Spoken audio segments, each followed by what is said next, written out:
शुभ बिहानी।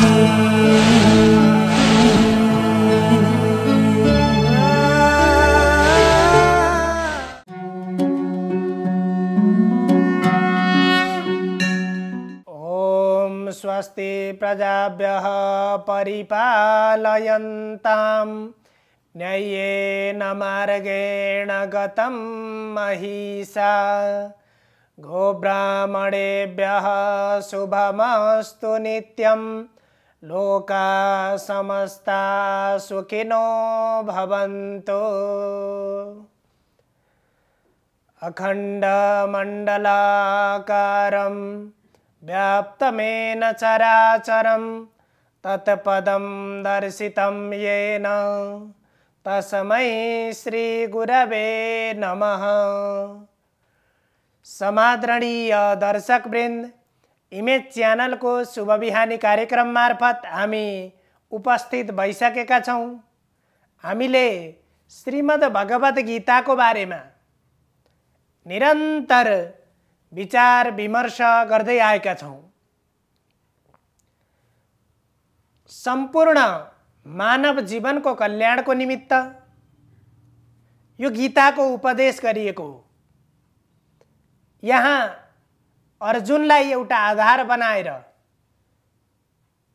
गीता को चतुर्थ अध्यायमा भगवान श्रीकृष्णले कर्मयोग को बारेमा, कर्म तत्व को बारेमा यहाँ उपदेश गर्दै हुनुहुन्छ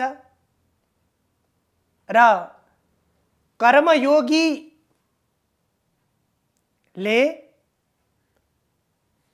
कामना र संकल्पलाई पूर्णतया त्याग गरेको हुन्छ।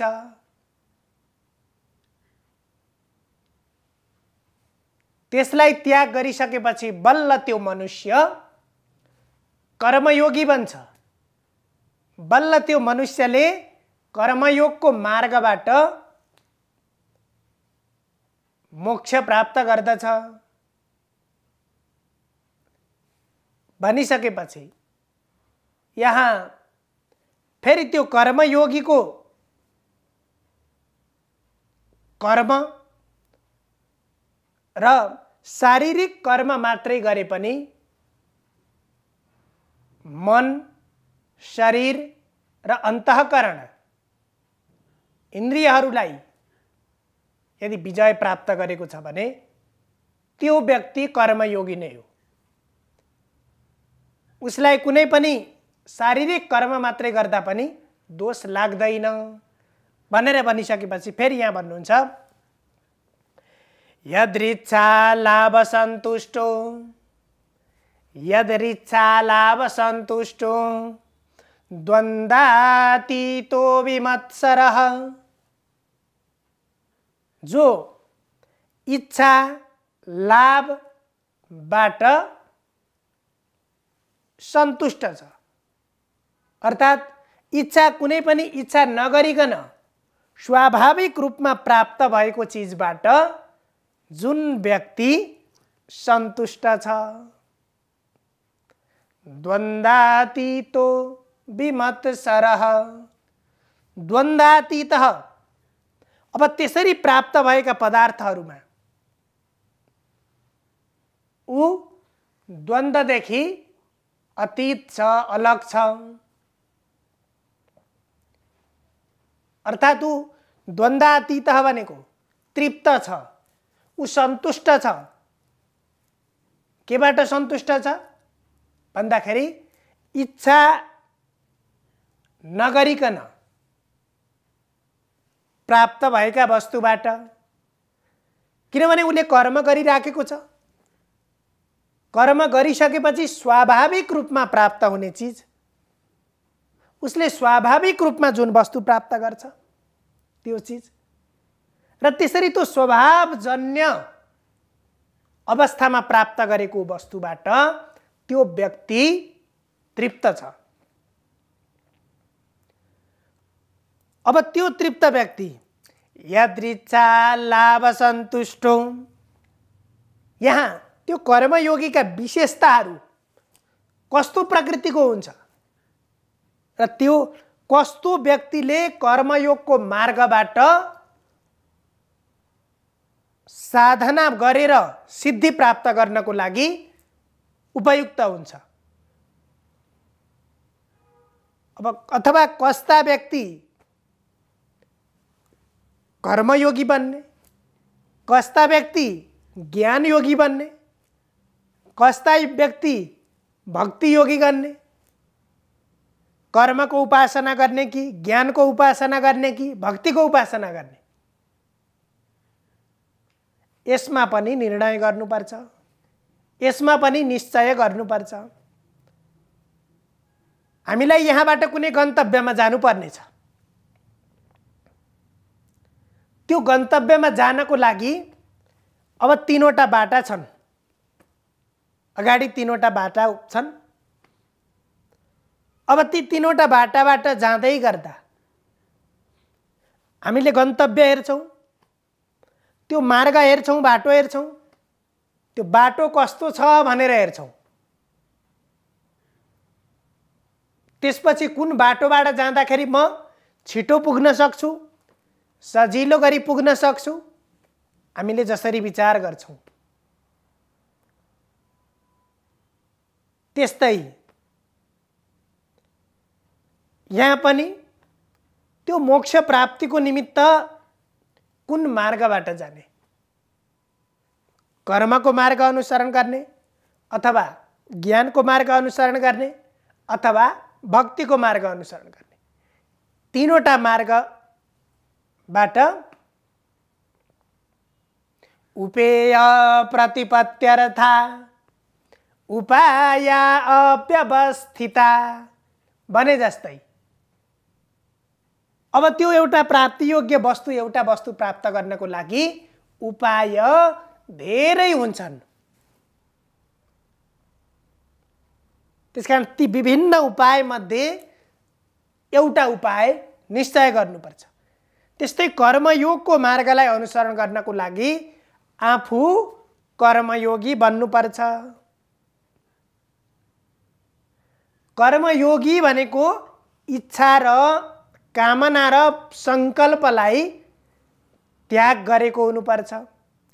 अब त्यसरी त्यो त्याग गरिसकेपछि इच्छा नगरिकन स्वाभाविक रूपमा आपसे आप जे चीज प्राप्त भएको छ त्यसबाट पनि उ के छ, तृप्त छ, त्यसबाट पनि उ के छ, अत्यन्तै खुसी छ भने समह सिद्धावसिद्धौ च। अब त्यो कर्मले बन्धनमा कसलाई पार्दैन भन्दा कर्मयोगको मार्ग अनुसरण गर्छु भनेर गयो, शारीरिक कर्महरू सक्ने जति उसले गरिराखेको छ भने त्यो व्यक्ति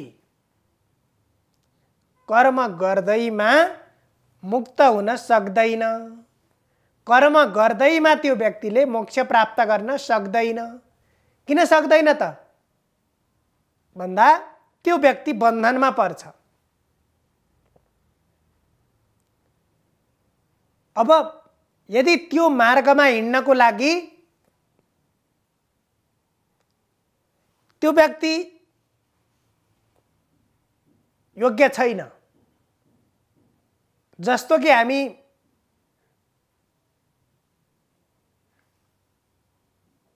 हामीसँग गाडी छ, साधन छ भने हामी गाडी हिँड्ने बाटोबाट जान्छौं। यदि हामीसँग साधन छैन, गाडी छैन भने हामी पैदल यात्रीहरू हिँड्ने ठाउँबाट हामी हिँड्ने गर्छौं। त्यस्तै यदि हामीले कामना र संकल्पलाई त्याग गरेका छौं, कर्मयोगीको आचरण गरेका छौं भने कर्मयोगको मार्ग अनुसरण गर्नुपर्छ। त्यसबाट मुक्त हुन सकिन्छ। यदि त्यो छैन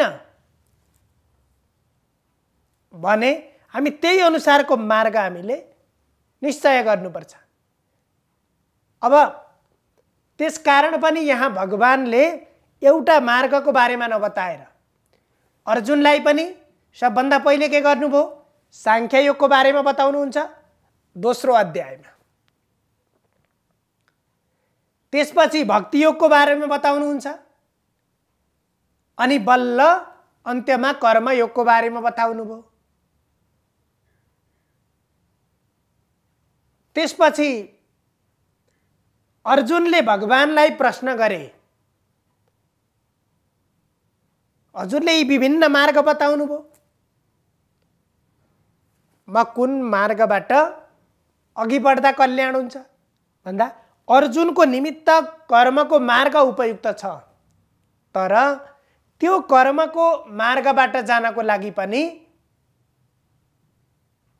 तदनुसारको कर्म हुनुपर्छ। कर्म पनि हामीले अगाडिका श्रृङ्खलामा भने जस्तै त्यो कर्मको तत्त्वलाई बुझेर मात्र त्यो कर्मयोगको मार्गमा बस्नुपर्छ। त्यही कुरालाई यहाँ भन्नुहुन्छ समसिद्धावसिद्धौ च कृत्वापि न निबध्यते।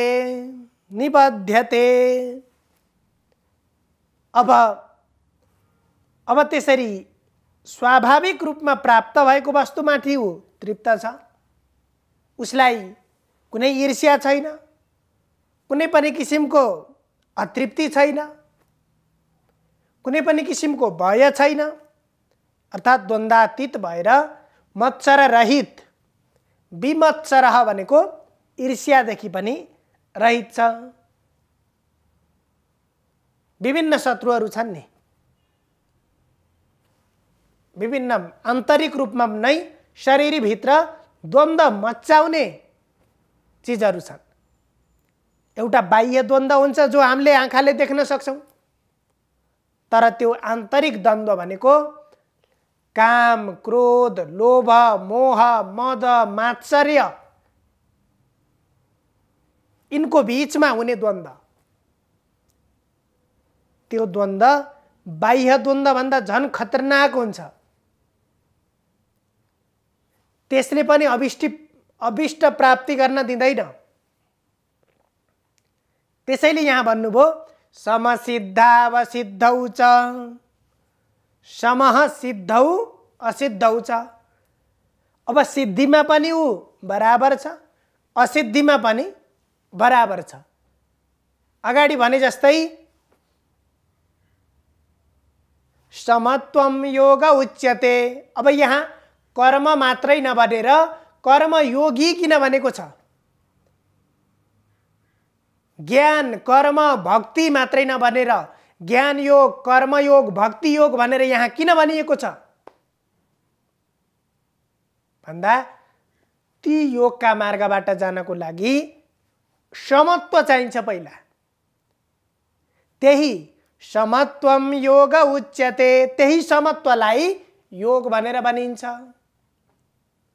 अब यहाँ कर्मयोगबाट मुक्तिको लागि पनि, कर्मयोगबाट गन्तव्य प्राप्त गर्नको लागि पनि, कर्मयोगबाट पुरुषार्थ प्राप्तिको लागि पनि सिद्धि र असिद्धिमा सम हुनुपर्छ, त्यहाँ समभाव हुनुपर्छ।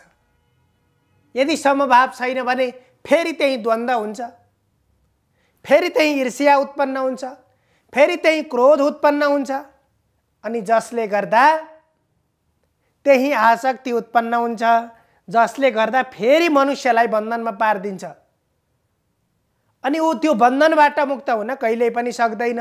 त्यसकारण कर्मयोगी भन्नु भनेको बन्धनबाट मुक्त भएर कर्मको माध्यमबाट नै मोक्ष प्राप्त गर्नु हो, भगवत तत्त्व प्राप्त गर्नु हो, आफ्नो जीवनलाई सही मार्गमा, सही गन्तव्यमा हिँडाउनु हो र जुन गन्तव्यबाट, जुन मार्गबाट जीवनको सार्थकता प्राप्त हुन्छ, जेको निमित्त हामीले यो जीवन प्राप्त गरेको हो त्यो अभिष्ट प्राप्त हुन्छ। त्यसकारण पनि यो कर्मयोगको मार्गलाई हामीले हाम्रो जीवनसँग जोड्नुपर्छ, हाम्रा व्यवहारसँग जोड्नुपर्छ र हामी पनि ती मार्गमा उन्मुख हुनुपर्छ जसबाट हामीले आफ्नो जीवनलाई सार्थक बनाउन सकिन्छ। सर्वे भवन्तु सुखिनः, सर्वे सन्तु निरामया, सर्वे भद्राणि पश्यन्तु, मा कश्चित् दुःखभाग् भवेत्। हजुरहरूको दिन शुभ होस्। धन्यवाद।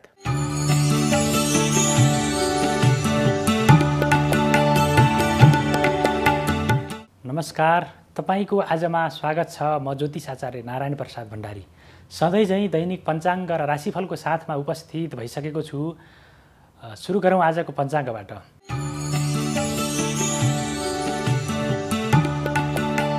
आज मिति 2078 साल चैत 22 गते मङ्गलबार, ईस्वी सम्वत 2022 अप्रिल 5 तारिक, नेपाल सम्वत 1142, नल नामक संवत्सर, सूर्य उत्तरायण वसन्त ऋतु, चैत शुक्लपक्ष चतुर्थी तिथि दिउँसो 3:03 रहनेछ।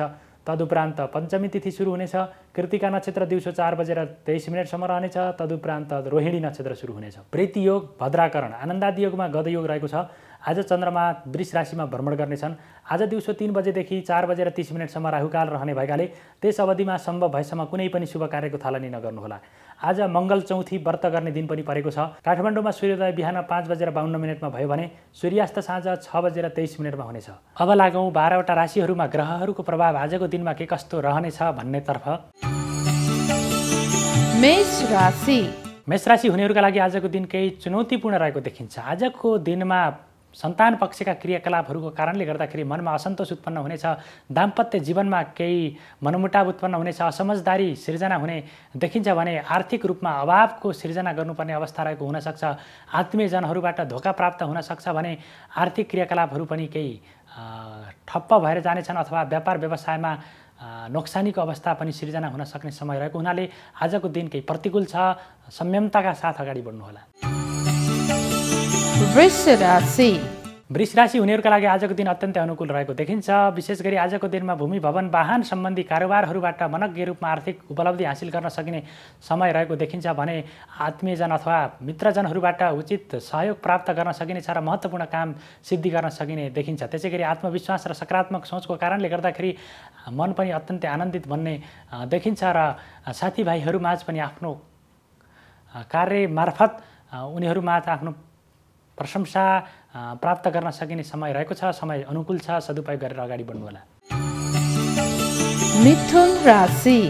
मिथुन राशि हुनेहरूका लागि आजको दिन केही चुनौतीपूर्ण रहेको छ। आत्मविश्वासमा कमी हुनेछ। गरेका कामहरूले सफलता प्राप्त गर्न नसक्ने अवस्था रहेको छ भने महत्त्वपूर्ण अवसरहरू जिम्मेवारीहरूबाट फुत्किने समय रहेको देखिन्छ। त्यस कारणले गर्दाखेरि आफ्ना अवसरहरूलाई पहिचान गरेर अगाडि बढ्नुहोला। त्यसै गरी शत्रु पक्षलाई पराजित गर्न नसकिने अवस्था रहेको छ। शत्रुहरूले चुनौती दिनेछन् आफ्ना कामहरू पुरा गर्नको लागि। त्यसै गरी पारिवारिक जीवनमा पनि केही तनावको अवस्था सिर्जना हुने देखिन्छ। कर्कट राशि हुनेहरूका लागि आकस्मिक रूपमा धनलाभ प्राप्त गर्न सक्ने समय रहेको देखिन्छ। त्यसै गरी गुमेको धन फिर्ता आउने र यात्राको क्रममा अत्यन्तै उपलब्धिमूलक यात्रा रहने सम्भावना रहेको देखिन्छ। भाग्यबलको सकारात्मक प्रभाव रहेको कारणले गर्दाखेरि थोरै मेहनतमै धेरै उपलब्धि हासिल गर्न सकिने समय रहेको छ। आम्दानीका विभिन्न स्रोतहरू मार्गहरू फेला पर्नेछन्। त्यसै गरी आय व्यय भारमा पनि कमी हुनेछ भने मुद्दा मामिला विवादहरूबाट छुटकारा पाइनेछ। स्वास्थ्य अवस्था अत्यन्तै अनुकूल रहने देखिन्छ। सिंह राशि हुनेहरूका लागि आजको दिन अत्यन्तै अनुकूल रहेको देखिन्छ। आजको दिनमा नयाँ रोजगारीको अवसर सिर्जना हुनेछ अथवा नयाँ खालका जिम्मेवारी प्राप्त हुनेछन्। आफूले गरेका कामको उचित मूल्याङ्कन हुनेछ। त्यसै गरी नयाँ नयाँ अवसरहरूले तपाईँलाई पछ्याउनेछन्। नयाँ क्षेत्रमा लगानी गर्ने सम्भावना पनि रहेको छ। व्यापारमा उन्नति हुनेछ। पारिवारिक सम्बन्ध सुमधुर भएर जानेछ। बिग्रिएका सम्बन्धहरू सुधार भएर जानेछन्। त्यसै गरी बलिको पनि सकारात्मक प्रभाव बढेर जाने देखिन्छ। कन्या राशि हुनेहरूका लागि आजको दिन केही चुनौतीपूर्ण रहेको देखिन्छ। आजको दिनमा मुद्दा मामिला विवाद बहसहरूमा सहभागी हुनुपर्ने, अनावश्यक बेकारका कुराहरूमा समय खर्चिनुपर्ने अवस्था रहेको देखिन्छ भने शत्रुहरूले पनि तपाईँका क्रियाकलापहरूलाई नियन्त्रण गर्न खोज्नेछन् अथवा अवरोध पुर्याउन खोज्नेछन्। आफ्ना कामहरूमा विवाद उत्पन्न गराउन सक्नेछन्। त्यसै गरी विभिन्न खालका वाद विवादहरूमा सहभागी हुनुपर्ने र अनावश्यक रूपमा समय खर्च हुने समय भएको हुनाले आजको दिन केही प्रतिकूल छ। सोच विचार गरेर मात्र अगाडि बढ्नुहोला।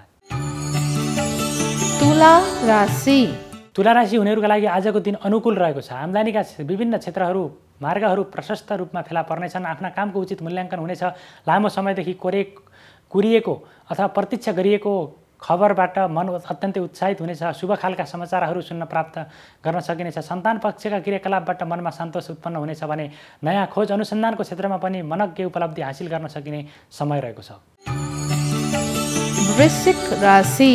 वृश्चिक राशि हुनेहरूका लागि आजको दिन अत्यन्तै अनुकूल रहेको देखिन्छ। कार्यक्षेत्रमा साथी सहकर्मीको सहयोगमा आफ्नो कामको कुशलतापूर्वक जिम्मेवारीको पुरा गर्न सकिने समय रहेको देखिन्छ भने आय आर्जनको क्षेत्र पनि आजको दिनमा सबल रहनेछ। दाम्पत्य जीवन सुमधुर भएर अगाडि बढ्नेछ। स्वास्थ्य समस्याबाट छुटकारा पाइनेछ भने मुद्दा मामिलाबाट पनि आजको दिनमा उन्मुक्ति पाउने समय रहेको छ। धनुराशि हुनेहरूका लागि आजको दिन केही चुनौतीपूर्ण रहेको देखिन्छ। आजको दिनमा काम गर्ने उत्साह उमङ्गमा कार्यक्षमतामा कमी आउने देखिन्छ भने सन्तान पक्षका क्रियाकलापहरूबाट पनि मनमा असन्तोष उत्पन्न हुनेछ। अध्ययन अध्यापन खोज अनुसन्धानको क्षेत्रमा आजको दिनमा कमी हुनेछ। त्यसै गरी आजको दिनमा शत्रुहरूले तपाईँका कामहरू बिगार्नको लागि हरदम पछाडि लाग्नेछन्। त्यसै गरी आर्थिक रूपमा पनि केही कमजोर भइनेछ। आफ्ना योजनाहरू पुरा गर्नको लागि केही समस्या उत्पन्न हुने देखिन्छ। मकर राशि हुनेहरूका लागि आजको दिन अनुकूल रहेको देखिन्छ। आजको दिनमा आकस्मिक रूपमा धनलाभ प्राप्त गर्न सकिने सम्भावना रहेको देखिन्छ भने नयाँ खालका अवसरहरू प्राप्त गर्न सकिनेछ। समय सदुपयोग गरेर अगाडि बढ्नुहोला। त्यसै गरी आफन्तजन इष्टमित्रहरू तथा दाजुभाइहरूबाट गरिएको सहयोगको कारणले गर्दाखेरि आफ्नो महत्त्वपूर्ण काममा सफलता प्राप्त गर्न सकिने समय रहेको छ भने आम्दानीको क्षेत्र पनि आजको दिनमा सबल भएर अगाडि बढ्नेछ। कुम्भ राशि हुनेहरूका लागि आजको दिन अत्यन्तै अनुकूल रहेको देखिन्छ। दाम्पत्य जीवनमा देखिएको खटपट आजको दिनमा निवारण भएर जाने देखिन्छ भने मनमा पनि सकारात्मक विचारहरूको प्रवाह हुनेछ। त्यसै गरी आम्दानीको क्षेत्र पनि मजबुत रहनेछ भने बोलीको सकारात्मक प्रभाव वृद्धि हुनेछ। आफूले गरेका कामको उचित मूल्याङ्कन हुनेछ र कार्यक्षेत्रमा पनि आफ्नो जिम्मेवारीलाई सहजै रूपमा पुरा गर्न सकिने समय रहेको देखिन्छ। मीन राशि हुनेहरूका लागि आजको दिन केही चुनौतीपूर्ण रहेको देखिन्छ। प्रतिस्पर्धीहरूलाई पराजित गर्न नसकिने अवस्था रहेको देखिन्छ भने रोगहरूको कारणले गर्दाखेरि चोटपटकको कारणले गर्दाखेरि स्वास्थ्यमा विभिन्न खालका समस्याहरू सिर्जना हुन सक्नेछन्, जसको कारणले गर्दाखेरि तपाईँका कार्ययोजनाहरू स्थगित हुनेछन्, समय त्यत्तिकै व्यतीत हुनेछ। त्यसै गरी मुद्दा मामिला वाद विवादहरूमा पनि संलग्न हुनुपर्ने समय रहेको हुनाले आजको दिन अत्यन्तै प्रतिकूल छ। समय संयमताका साथ अगाडि बढ्नुहोला। यो त थियो तपाईँको आज अन्तर्गत रहेर 12वटा राशिहरूमा ग्रहहरूको प्रभाव के कस्तो रहनेछ भन्ने बारेमा सामान्य रूपमा त्यसको जानकारी प्रस्तुत गऱ्यौँ र यति भन्दै तपाईँहरूको सबैको दिन मङ्गलमय रहोस्। म पनि बिदा हुन्छु। नमस्कार।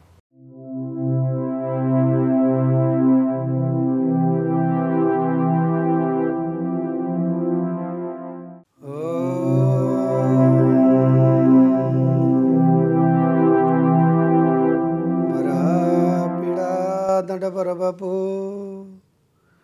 कर्णयो कर्णिकारं बिभ्रतभाषकनककविशं वैजयन्तीं च मालां रन्ध्रान् वेणोरधरसुदया पूरयन् गोपवृन्दै वृन्दारण्यं स्वपदरमणं प्राविशत् गीतकृति। नमस्कार, यहाँलाई स्वागत छ वास्तु विधामा। आदरणीय सज्जन भक्तवृन्द, आजको विषय प्रसङ्ग लिएर उपस्थित भएको छु। वास्तुशास्त्रमा घर बनाउँदाखेरि सर्वप्रथम त केलाई फोकस दिनुपर्छ। वास्तुशास्त्र अन्तर्गत घर बनाउँदाखेरि मेन विषय भनेको त्यो घर संरचना गर्नुभन्दा पूर्व त्यसको साइज हेर्नुपर्छ एक नम्बरमा। अर्को नम्बरमा छ त्यो घरमा कुन दिशामा कुन स्थानमा के राख्ने भनेर त्यो पहिल्यै चाहिँ हामीले चाहिँ नि निर्णय गरिसक्नुपर्छ र त्यो स्थानको माटो हेर्नुपर्छ। अनि नागको शिर कता फर्केको छ त्यो कुरा हेर्नुपर्छ। र घर बनाउँदाखेरि पानी कता हुनु पर्यो, रिजर्भ ट्याङ्की कता हुनु पर्यो, इनार कता हुनु पर्यो, टोयलेट कता हुनु पर्यो र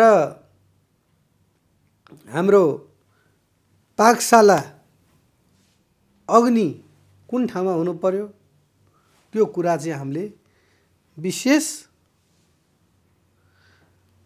फोकस दिनुपर्दछ। हामी घर त बनाउँछौँ तर साइत पनि छैन, चर पूजा गरेको पनि छैन, अनि घर पूजा गरेको पनि छैन, वास्तु पूजाको त कुरै नगरौँ। त्यो अन्नक नाम गरेको असुरले मैले कहिले खान पाउँछु भनेर उसले आश गरेको हुन्छ। अनि त्यो खान नपाइसकेपछि उसले के त भन्दाखेरि त्यो घरमा चाहिँ नि सह नहुने, रोग व्याधि हुने, कलह हुने र त्यो घरहरूमा चाहिँ नि सवाजहरू आउने, क्या आवाजहरू आइदिने, त्यस्तो पनि हुन्छ।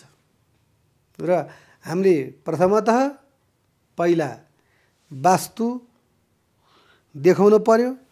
वास्तु देखाइसकेपछि त्यो नक्साहरू कोर्ने इन्जिनियर साहबलाई हामीले भन्नु पर्यो कि हाम्रो घर यो दिशामा हामीलाई चाहिँ नि वास्तुविदले भनेको छ, त्यो अनुसारले चाहिँ नि हामीलाई गरिदिनु पर्यो। अनि त्यो सम्पूर्ण भइसक्यो, त्यो पनि मानौँ। र अब आयो हामीले इनार खन्नु पर्यो। सर्वप्रथम त हामीलाई चाहिँ नि घर बनाउँदाखेरि बस्ने स्थान चाहिन्छ, त्यहाँबाट गइसकेपछि पानी अवश्य चाहिन्छ। सबभन्दा धेरै खर्चालु पानी हो। हुन त लाग्नु त अरू पनि अब मेटेरियलमा लाग्छ, अब पानी त धेरै प्रयोग हुने कुरा हो, खर्च त धेरै पानीमा हुँदैन, भए पनि जे गर्दा नि त्यसको प्रयोग आइरहन्छ। र त्यो पानी कुन दिशाबाट निकाल्ने हामीले भनेर हामीले विचार गर्दाखेरि हामीले पूर्व श्रृङ्खलाहरूमा यसको धेरै वर्णन गरिसक्यो र यहाँहरूको मानसपटलमा पनि छ कि पानी चाहिँ इशान कोणमै हुनुपर्छ भन्ने कुरा। तैपनि त हामीले त यसको त वर्णन त गरिरहनु पर्यो नि। सूर्य पूर्वैबाट लाग्ने हो, यो कुरा पक्का हो। कुनै दिन बादल लाएर चाहिँ नि दक्षिणमा गएर मात्रै देखियो भने अनि त्यहाँबाट त्यो सधैँभरि त्यसरी एक महिनासम्म बादल लाएर अनि पूर्वबाट चाहिँ नि घाम नदेख्ने मान्छेले सूर्य त दक्षिणमा नै उदाउँछन् भन्ने भने त कुरा मिल्दैन नि। हजुरहरूलाई थाहा होला, थाहा नहुने व्यक्तिले नि सुन्नु पर्यो नि त। यो कार्यक्रम कतिले सुन्नुहुन्न होला, कसैलाई वास्तुको ज्ञान छैन होला, कोही वास्तुविदै हुनुहुन्छ, जान्ने कति काण्ड जान्ने हुनुहुन्छ, यो गुरुले के प्रवचन गरे होला, यसले भनेकै भन भन्ने पनि हुनुहुन्छ होला। अनेक प्रकारका छन् नि संसारमा। उसको मत उसले काट्छ, उसको मत उसले काटिदिन्छ। को भन्दा को कमी छ अहिलेको समयमा। सम्पूर्ण ज्ञानी ध्यानी छन् तर कर्म कोही पनि गर्दैन, यो कुरो पक्का हो। कर्म गर्नुपर्छ। आफ्नो कुन कुन कर्म गर्नु भनेर यो हामी चाहिँ नि संसारमा आएका छौँ। त्यो कर्मको चाहिँ नि निर्वाह यदि गर्न सकिएन भनेदेखि त्यो मान्छेले बोल्न सक्दैन। पहिला आफू पक्का हुनु पर्यो। आफूमा कर्म पूर्ण छ कि छैन त्यो कुरा ज्ञान हुनु पर्यो, अनि मात्रै बोल्न सकिन्छ। वास्तु त वास्तुविद म पनि हो, हजुर पनि हो, हजुर पनि हो, तर वास्तुविदको घरमै नै वास्तु मिलेको छैन।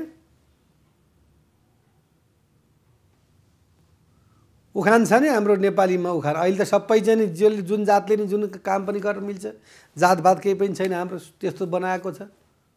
हुन नि सो मानव एउटै नै हो, कोही फरक छैन। जुन दर्जीको चाहिँ नि श्रीमतीको चोलो जहिले पनि के छ त भन्दाखेरि च्यात्तेकै हुन्छ। अब उसको अन्त गरेर हिँड्नुपर्छ। श्रीमतीको सिउन कहिले पनि उसले भ्याउँदैन। अर्को नि उखान सुन्नुहोस् तपाईँहरू। हामी त गाउँघरबाट हुर्केर सहर पसेको मान्छे, त्यो बाजा बजाउनेवाला जुन बजाउने मान्छेहरू छन् तिनीहरूले बाजा बजाउने मान्छेले लगनका दिन कहिले पनि छोराको बिहे गर्दैन। किन? लगनका दिन त अरू कहाँ जान परिहाल्यो नि, पैसा कसरी कमाउने? अनि त्यो बिहे लगन भनेको फुर्सदका दिन आफ्नो छोराको बिहे, त्यो पनि गाउँघरमा कतिको देख्न पाइन्छ, सुन्न पाइन्छ। त्यस कारणले अब हामी वास्तुकै प्रशंसामा गरौँ र वास्तुशास्त्र अनुसार चाहिँ नि पूर्व र उत्तरको कोणमै पानीको चाहिँ नि स्थान चाहिन्छ। यो कुरा 100मा 100% नै हो। पूर्व र दक्षिणको कोणमै अग्नि चाहिन्छ। यो त 100औं पल्ट भनिसकेँ मैले। सबैले भन्नुहुन्छ, हो नै त्यही कुरा हो, ध्रुव सत्य हो, 2 दुना 4 हो, यसमा कोही फरक छैन। र पूर्व र दक्षिणको कोणमा आग्नेय कोण जहाँ अग्नि रहनुहुन्छ। अब अग्निको बारेमा तपाईहरु सुन्नुस्। अग्नि भनेको कस्तो? अ आदि ग अनि नि, अग्नि।